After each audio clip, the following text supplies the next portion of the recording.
Thank you, Wisdom, for framing our challenge over the next couple of days. I was particularly struck by your call for empathetic leadership, boldness of purpose, and the audacity of will. Themes I know that we're going to be unpacking today and tomorrow. Now it's time for our first fireside chat that we've called Taking Stock of the Moment, a chance to listen in on a conversation between two very special guests. Now, let me remind you, please do submit your questions and your comments in the chat so that I can be taking these back to our guests here in a few minutes. To share with their important perspectives on what this moment means, please welcome Senior Fellow in the Center for Sustainable Development at the Brookings Institution, Homi Kharas, and the Senior Vice President for Social Impact at the Mastercard Center for Inclusive Growth, Salah Goss. Salah, over to you. Thank you, Mara, and welcome everyone. Good afternoon, good evening, good morning. I'm so happy to be here to be in a conversation with Homi Kharas, Senior Fellow at Brookings. Our talk, as you've heard, is going to be focused on reaching the SDGs and what it will really take. So as I speak to Homi, my hope is that he'll help us try to take stock of the moment and also talk about doubling down. Like, what will it really take to achieve the SDGs? So welcome, Homi. Thank you, Salah. It's great to be here. Looking forward to this conversation.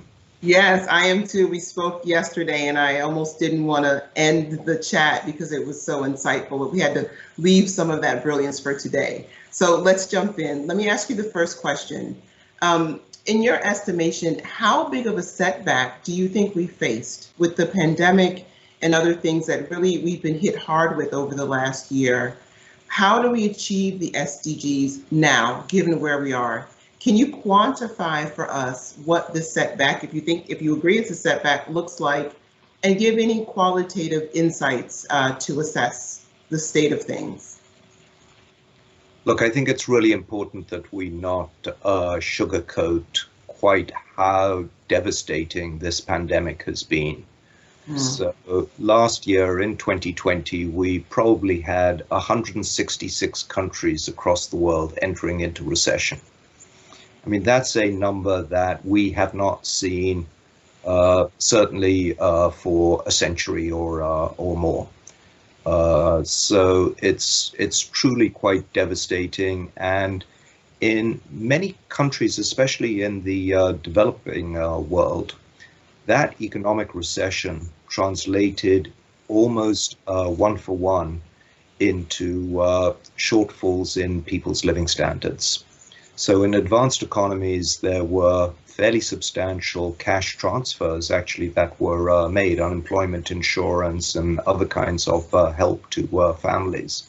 But most developing countries didn't have the fiscal space to be able to make those kinds of payments, although they made some, and we'll come back to that a bit later, but not at the scale that was possible in advanced economies.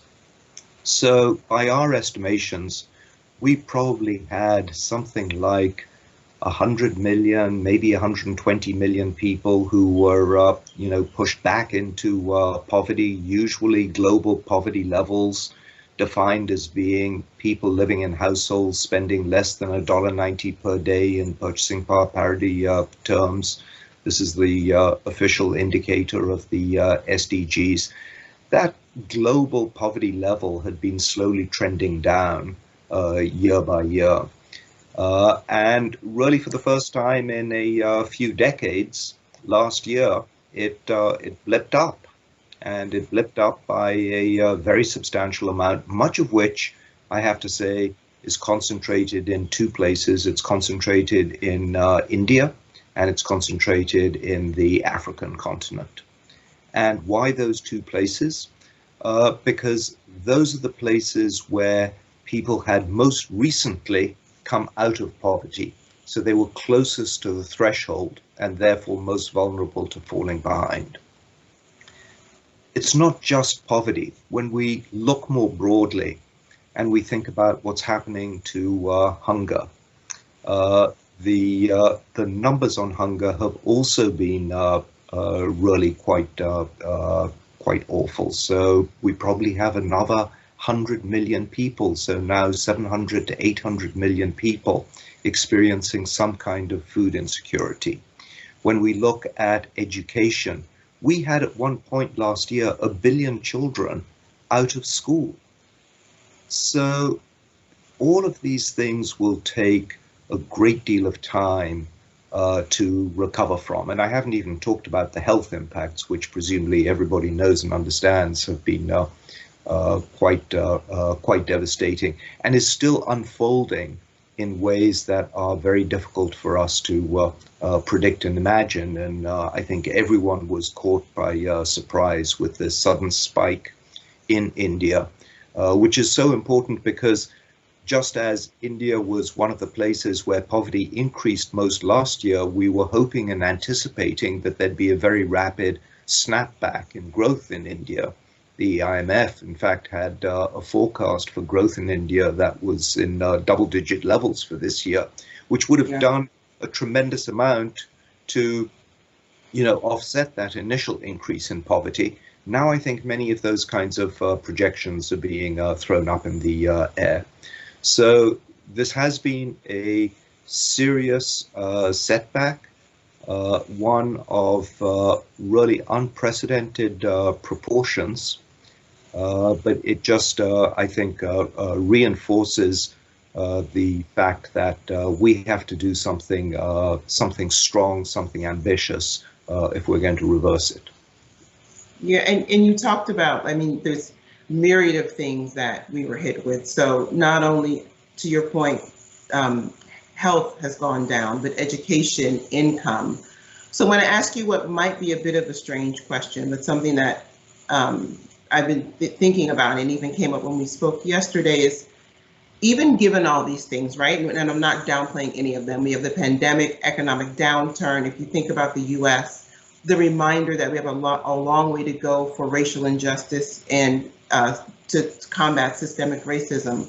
But do you think, or what would you say to someone who said this period was so disruptive that maybe we're ripe for a reset? Maybe it's not just a recovery, but can we imagine and act into something differently and something different? And in particular, when we think about the SDGs, we think about it as a developing country narrative or issue or something to tackle. But has this disruption in this year maybe thrown a light on the fact that this is something that all countries can think about, and really made people understand what inclusive growth might look like even in a developed country? So what would you say to that idea of perhaps a reset, even in the face of so much loss? Absolutely. I think that's exactly right. We used to divide up the world into the developed world and the developing world. Mm-hmm. I think now what we've understood is that we are all developing. There isn't a single country in the world that actually has what I would call a sustainable growth path. Sustainable in the sense of being environmentally sustainable, sustainable from a social and inclusive point of view, sustainable in the sense of having stable politics and good governance. So every country is now shifting. We have to think of ourselves as being in a developing world. The whole world is developing and is developing now in very new and different ways. And in many ways, that's actually the promise of this crisis. Everybody says in every crisis, there's an opportunity. The opportunity from this crisis is for us to understand that the way that we were going about things before just wasn't sustainable. And we all knew that in our hearts, but I don't think it was as obvious as it is now. I think what the pandemic has done is it's just revealed for everybody to see all these fractures. And there are fractures in the way in which we are, devastating our environment, not just with climate change, but also with biodiversity and the fact that we're not conserving species. I mean, we have species extinction, mass species extinctions on a scale that we haven't had in ages. All of those things aren't sustainable. And what we've been doing is just kicking the can down to our children to say, you solve these problems. And I think now what is happening is that we're starting to understand we can't do that any longer. The time is really now that we have to start taking these issues very, very seriously. And what's encouraging to me is that country after country, I see what's happening in the United States, I see what's happening in Europe. In Germany today, the High Court just passed a rule saying you can't just have policies up until 2030 on the environment and expect that somebody else is going to solve the problem after. You have to start to pass laws today, otherwise you're violating the rights of children in this country. That's an important new concept. We're now dealing with the rights of people, and young people in particular, to have a shot at a decent life in the future. That change in mentality, in my mind, is kind of the, it's a strong statement to say, we've got the plan. The plan is the SDGs. Thank goodness we have that plan, because if we didn't, we'd have to invent it and we'd have to spend years trying to build that consensus. Remember, it took something like 3 years of hard negotiation to build the consensus towards the SDGs at a time when things were actually going quite well in the global economy. Yeah. Today it would be impossible. Today would be, and with the geopolitical situation between, all these different countries, thinking about getting a global consensus would be so hard. So thank goodness we've got that plan. Now we've got an understanding we have to implement. And more in every policy, economic policy conversation across the world, people are starting to say, how can we build back better? How can we use this opportunity of the recovery and these big programs that are being put in place by governments, by public policy, to stimulate a recovery? How can we make sure that those orient our economies now in new structures? And picking up on something you said on implementation. Well, first to say, absolutely, this is a global conversation. In the U.S., wealth inequality is at an all-time high. Even the way the workforce looks, 35% of people in the workforce are earning a living as like a part-time income or gig worker, and they don't have the benefits or predictable income. So I think it's definitely a global conversation. But even if we narrow that a little bit and we think about implementation, I'm struck by this idea of economies of place. This theory that where you are kind of dictates what that path forward could look like. In the US, sometimes you talk about zip codes, like where you're born in the zip code dictates your trajectory. Even if you blow that out globally, in Kenya, there's a prosperity corridor between Nairobi and Mombasa. Lagos and Kano look different. So how do you think about implementation? Do you think that there are pockets of, places where we need to think about where you are dictating that path? And what are your thoughts on that as we think not just about globally, country to country, but actually in a certain place? I think that that's one of the newest insights and one of the most exciting areas that we now face. I think our understanding of what's happening at a much more granular geographic scale has expanded enormously. So we used to always think about policies and what's happening in terms of a country. Yeah. That isn't sufficient any longer. And when we look at poverty, real extreme poverty, it's very concentrated in different places. And we've been doing some work at the Brookings Institution on so-called poverty hotspots. Where are the areas in the world where poverty is high and where it's sustained? And you can literally identify these places. And most of them are in what we call low-income countries, but a lot are in middle-income countries, and some are even in high-income countries.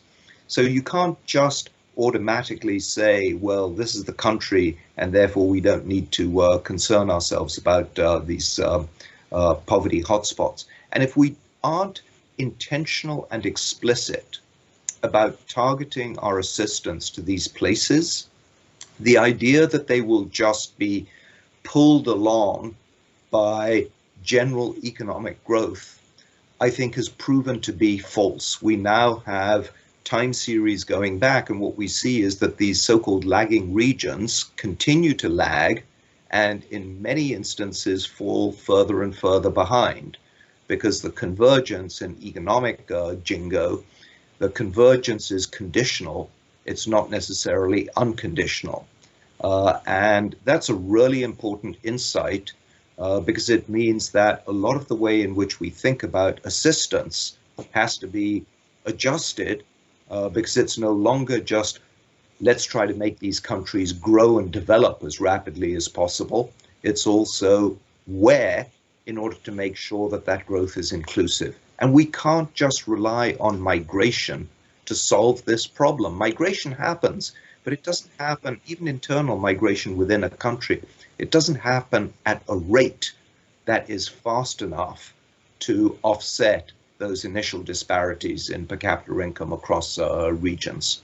So this is something which I think now we're starting to have literal poverty maps at a very granular level so that we can identify these poor places. That's very exciting because now we know where people living in poverty actually are, and we can focus our assistance programs on those areas. No, that's brilliant. And I think you hit on kind of what needs to happen differently if we're going to make progress. And I think we're running short of time. We're running out. And I wanted to get to practical solutions, but I think I heard some in what you said.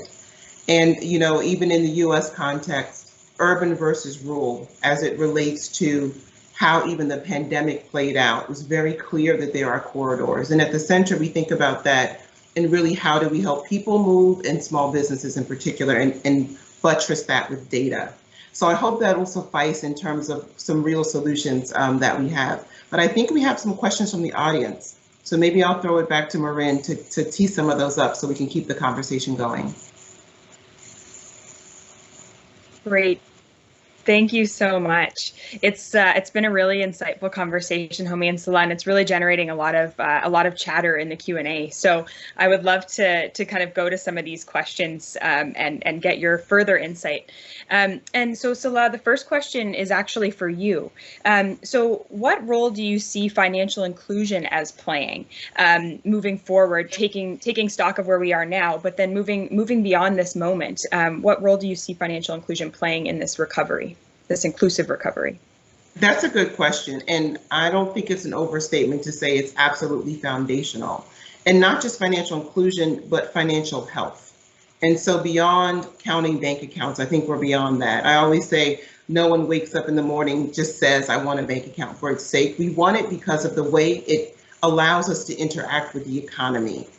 And there's no way that you can be a part of recovery if you are left out. And we know, I think we're beginning to understand more the limitations of cash. Not being able to interoperate money through time and space is opportunity cost.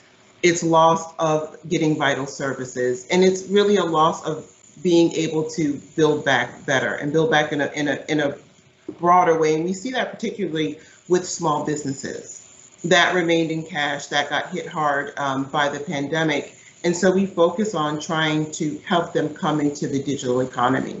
So it's not just financial inclusion, it's financial health. And I think what's encouraging is more and more you're seeing this addressed, whether it's at the national level in terms of legislation or just the understanding that someone needs to be a fully functioning member of the economy and being able to participate, not just with finance, but to be identified, right? Because that is a big barrier to not only getting financial services, but getting kind of the vital services that you need to actually recover. So I think it's absolutely foundational. Yeah, absolutely. Thanks, Salah. So another question, and Homi, I would love to get both of your thoughts on this one actually, but Homi, I will ask you first. Countries in the global south have been addressing challenges of reaching the hard to reach for decades and with much less resources. The global north has lots to learn, we know. Do you think decision makers in the global north are receptive, and how do we better facilitate a more global conversation where these insights are being translated across these two different contexts? I think that there is an understanding that a lot of problems that we have to be solved collectively by the global north and the global south in a proper partnership.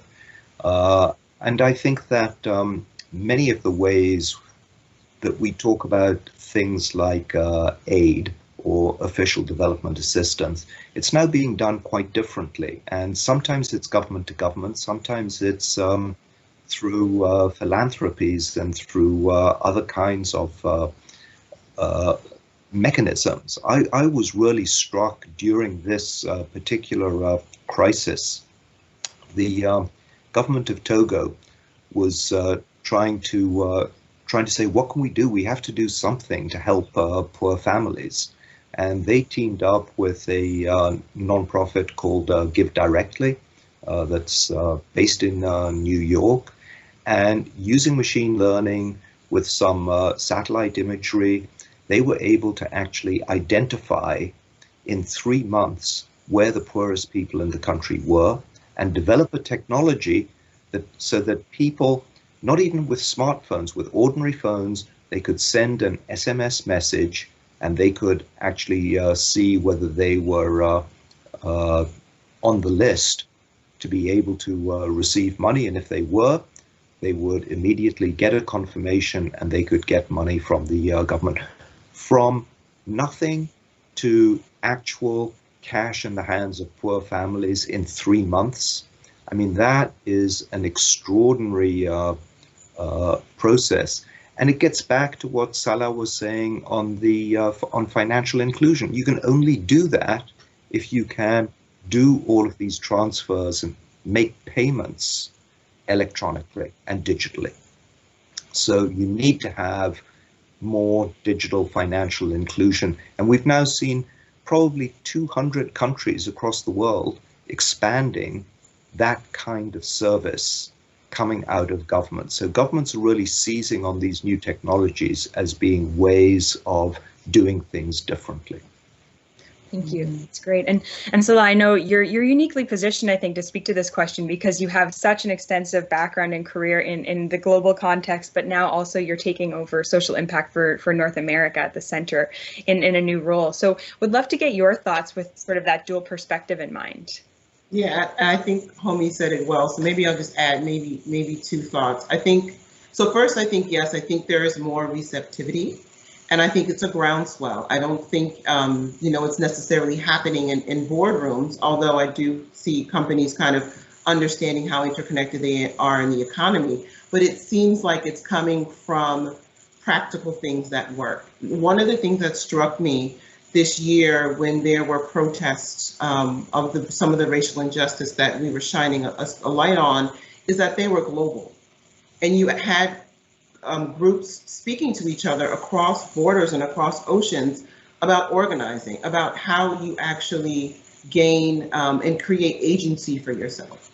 And so some of the grassroots tactics that CBOs have used in countries for centuries were training kind of practices with some of the organizations in the US. So I thought that was pretty interesting.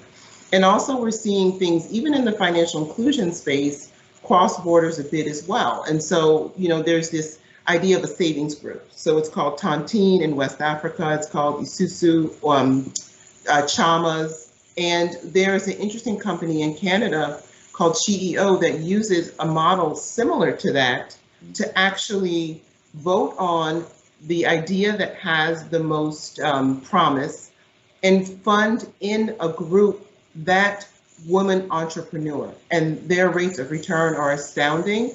And the success these companies are having is amazing. So it's a rethinking of the model of how capital flows to entrepreneurs. So I think because we know that borders are just crashing down and digitally we're more connected, I do think that there is a willingness to understand different models of engagement, of agency, and really community capital flowing that I've seen in countries that I've lived and worked in, and that I'm seeing in the developing world as well. So I think by necessity, there is this convergence of let's figure out what works, and let's take it on. Yeah, absolutely. Couldn't agree more, Salah. Homi, we have a question here for you. I'll direct it at you first. So you talk about precision when it comes to reaching the hardest to reach. How do we do that when so many of the excluded are invisible and not captured with a traditional data set? How do we be precise when we don't know who, how, or where those people are being excluded are? So I think that's what's really interesting. They're no longer invisible. And these traditional surveys, so-called, are being supplemented by all kinds of additional data. So today, some of the most powerful ways of identifying who the poorest people are is by using satellite imagery to look at the state of the housing that they're in, using metadata from cell phone operators to see not the size of their calls, but things like prepaid airtime, even simple things like when they do their calling and the length of their average calls. We have mobility data to see whether or not they are the distance with that they are moving, and how large the community is that they're interacting with, how far away they may be from a paved road or from a school or a clinic. So all of these things are now becoming mapped, and as we get these maps to be better and better and more granular, we can really do much more about identifying where people, the poorest people are. And Josh Blumenstock at the University of Berkeley, in conjunction with Facebook, have just put out a so-called relative wealth index on a grid of 2.4 square kilometers. They are, making estimates of where the poorest people in the world are. Atlas AI, another company, has been looking at Africa in great detail. So we're starting to understand this, and we can overlay that with, for example, things like soils and forests and natural assets, and identify where poor people are living in ecosystems that are fragile and what's happening to the fragility of those ecosystems. So there's an explosion of new information that is actually now allowing us to identify in a much more accurate way where these people are. And countries have been using this. So in India, they now have a digital ID, and they've got a whole stack, what they call the JAM stack, so that they can literally make transfers from the government to households directly, and it's to poor households, so you have to qualify, and it gets cross-registered, for example, so that, let's say with registration of a car.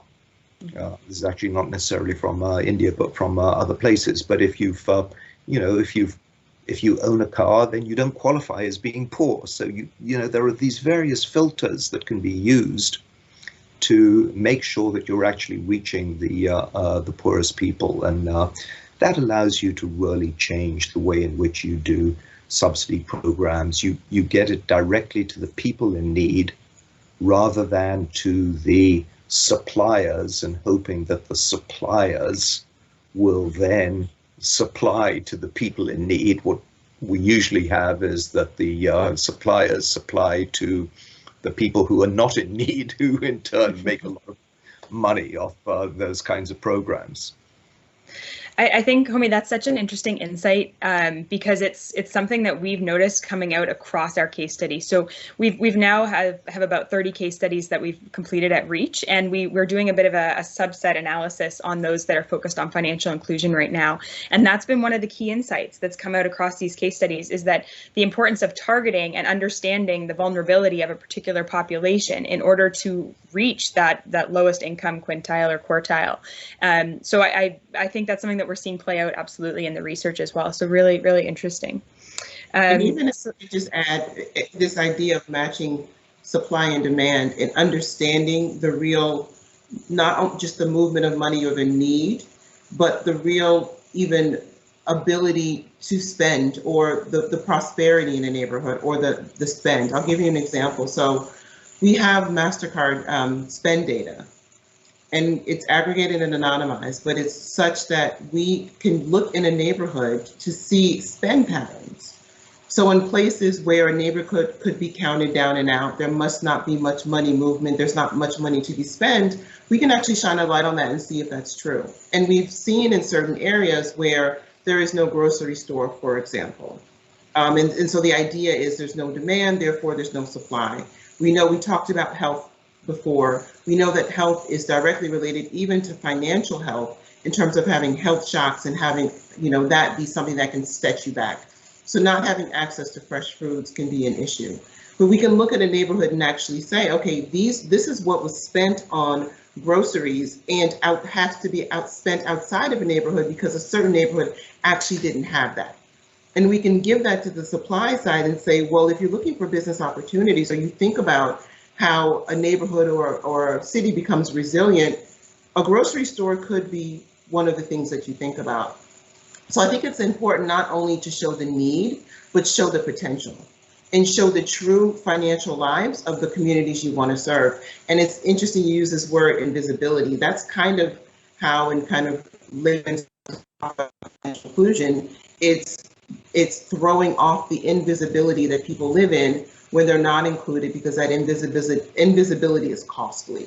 So I think the data that we have on it, and we have some fantastic, as you know, data philanthropy work at the center and data fellows and data scientists, really trying to use a data-driven approach to say, what does this path look like and where are people truly, I think helps with having people not be so invisible. Absolutely, absolutely. So I want to get another question in here, so I'll just jump right in, and Salah, I'll target this to you first, and then Homi would also like to get your thoughts on this.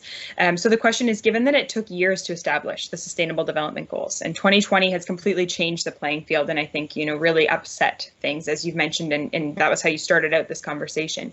How can specific communities collaborate and pivot and reset around this new reality that we are all facing? I think that's a great question. And I think one of the ways that we do pivot or reset is through collaborations. So when I was thinking of the examples of kind of real solutions or what the center is focused on or what Mastercard or others are focused on, the thing that came to mind, which might seem kind of old news, but I think we still need to embrace it, are partnerships and collaborations.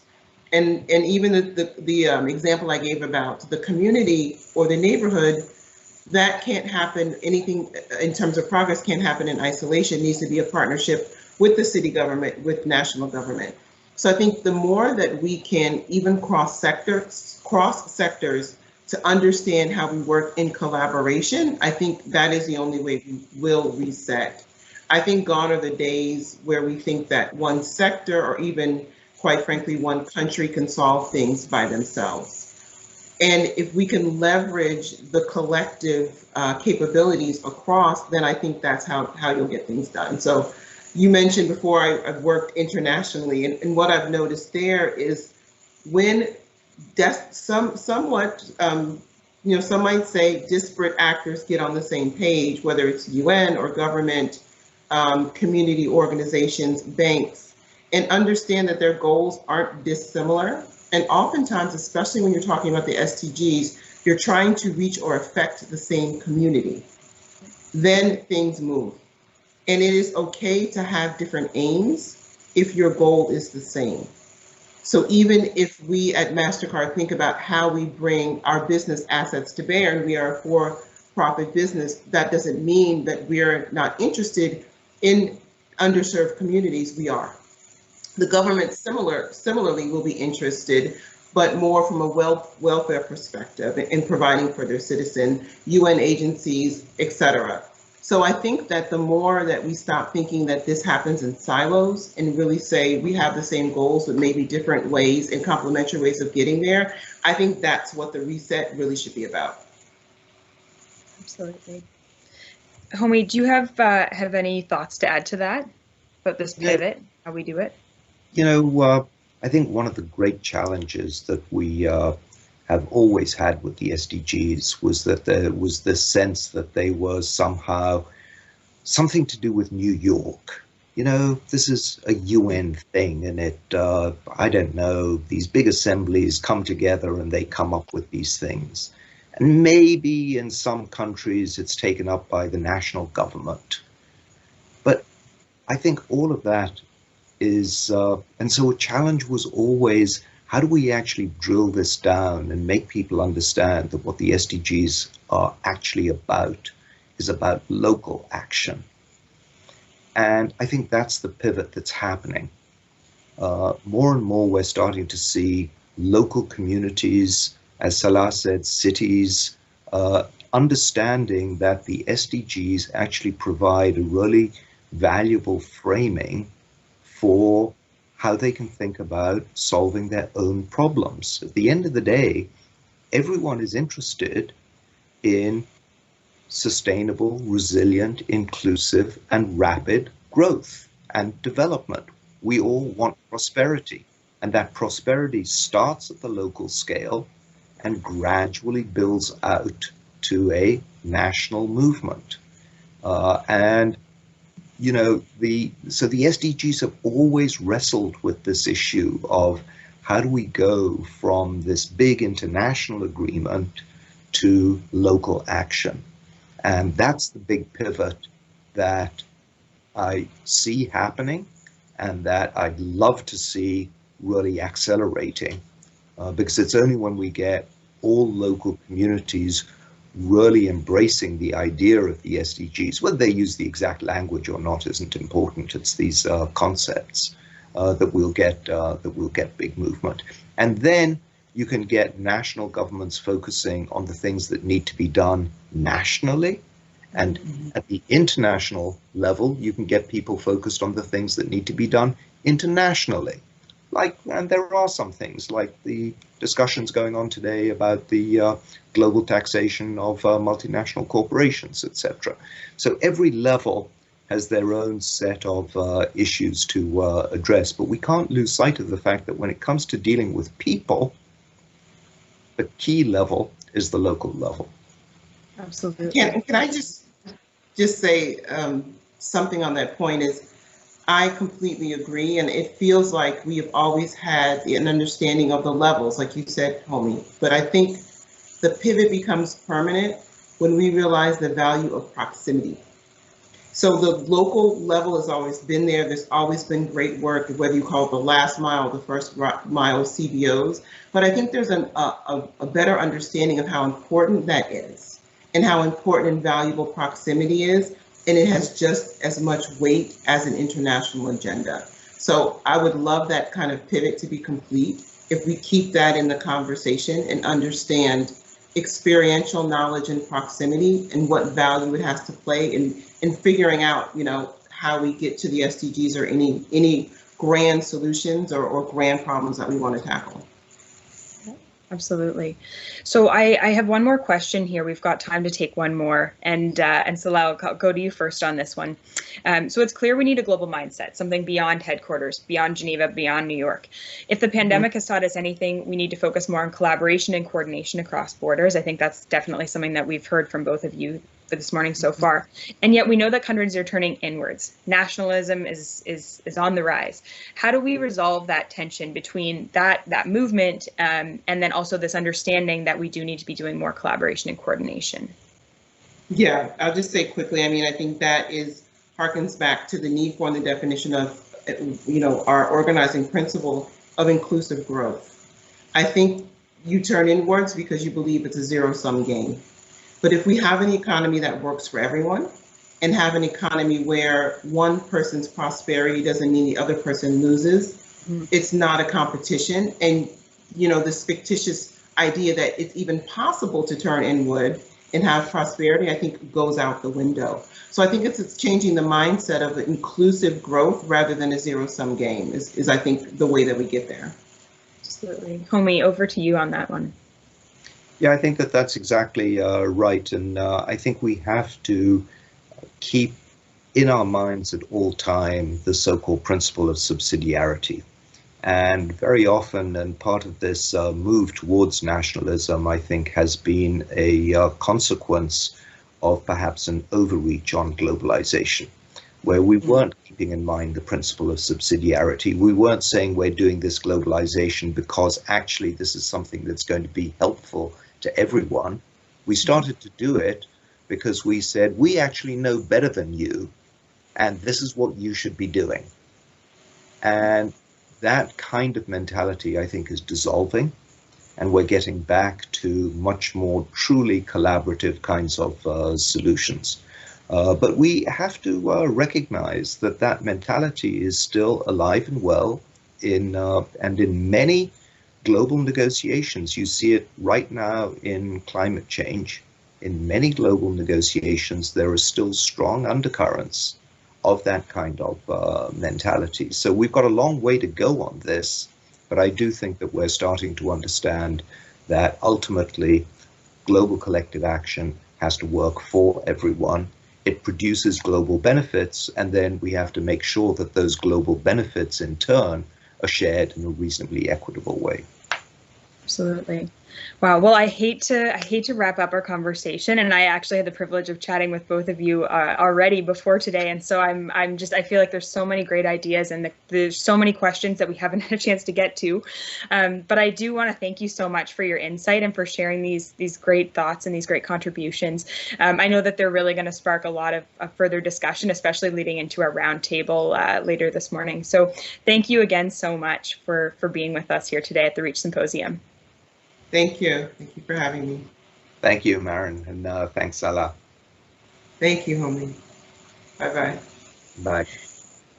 So now here, before we go to break, we do have one great case study video to share with you all. And this is a case study on zipline in Rwanda.